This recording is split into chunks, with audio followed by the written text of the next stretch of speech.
Hi guys, and welcome back. And this week's video is going to be a nice little intro into binomial distribution, and the more, so to say, mathematical and formula part will come in the next video, but I really think it's important to understand what this binomial distribution is used for and where it comes from in order to understand the formula, so to say.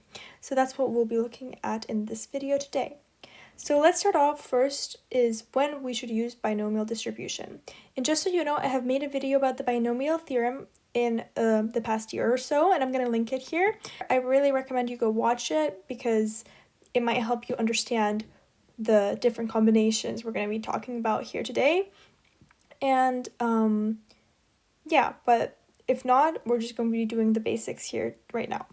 So when we apply the binomial distribution is when we have a fixed number of trials. For example, if I am shooting a basketball 6 times, or if I am flipping a coin 100 times, or if I am throwing a die 3 times, 600 times, whatever, right?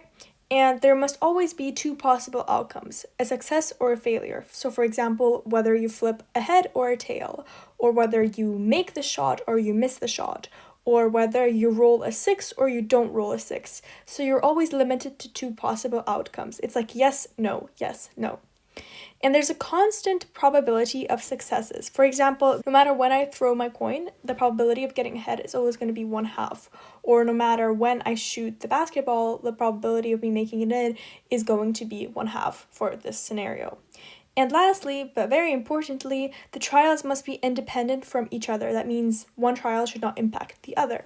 So for example, the binomial theorem cannot be applied to a case where you're drawing cards from a deck without replacing them. And that's because every time you draw a card, you change the probability of drawing a next card. For example, if I draw a king, then the probability of me drawing a king the next time is lower, right? Because I already took one out. However, if I draw a king, place it back, then the probability is the same, and then the binomial distribution can be applied.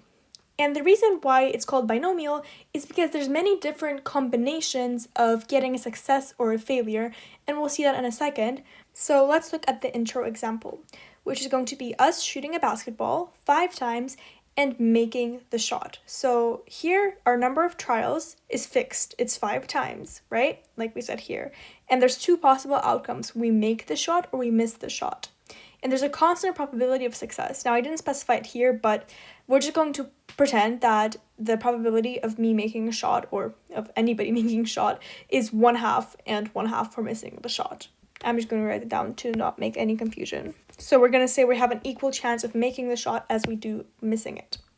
And lastly, these trials are independent from each other, because it doesn't matter if I miss a shot the first time and then make it the next time, my probability of making or missing the next shot is going to be always 1/2. So what we're going to do here is we're going to look at, first of all, the possible combinations, and we're also going to look at the probabilities and ways of achieving different numbers of shots in the 5 trials.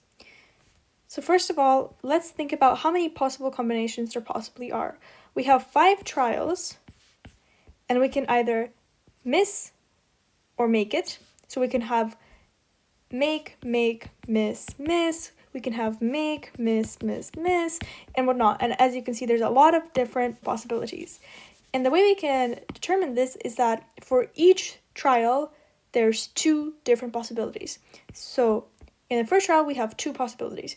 Then in the next trial, we have another 2. So we times that 2 by 2. And then the next trial is going to be again times 2, and then again times 2, and then again times 2 to our last trial. So in the end, the possible number of outcomes is 2 to the power of 5, which is 32.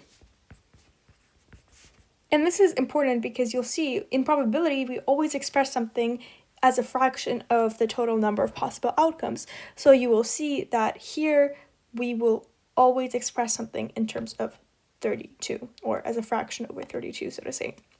And now let's look at the different possibilities of making or missing shots. So if we look at making a shot, we can make a shot 0 times, we can make a shot 1 time, 2 times, 3 times, 4 times, and 5 times in these trials. Now, let's look at the possible ways in which we can achieve this. And this is where the binomial distribution comes into play. So if we make the shot 0 times, there's only one possible way that we can do this, and that is if we miss all the shots. So if we have 1, 2, 3, 4, 5 shots, then we have to miss, miss, miss, miss, and miss, right? So there's only one way. Now, how many different ways are there of making 1 shot out of 5?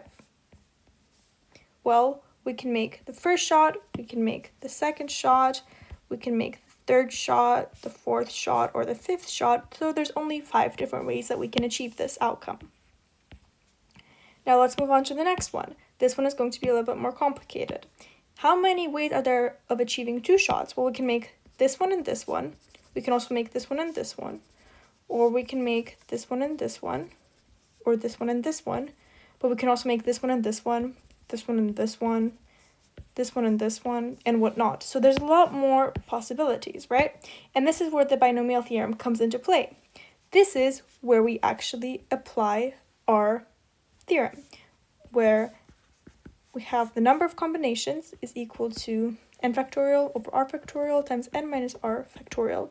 And if you're not familiar with this, I really recommend you go watch a video, because I'm not going to be explaining it in depth here. I'm just going to be showing you how it applies here. Because what this gives us is the number of different ways that we can achieve, for example, 2 successes out of 5 trials. So if we apply this here, then we're going to get 5 factorial over 2 factorial times 3 factorial, which is going to be 5 times 4 times 3 factorial, which cancels out, which is going to be times 5 times 4 over 2, which is just going to be 10. Now, for the next one, we can also apply the same logic, and that's going to be 5 factorial over 3 factorial times 2 factorial, which is going to be the same thing that we just had, so it's also going to be 10. And then for the next one, we're going to have 5 factorial over 4 factorial over 1 factorial, which is just going to be 5. And lastly, we're going to have 5 factorial over 5 factorial times 0 factorial, which is just 1, which is going to be 1.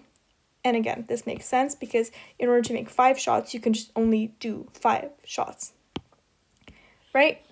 So this is the number of ways in which we can achieve this. Now, if we want to look at probabilities, then we simply have to convert this as a fraction.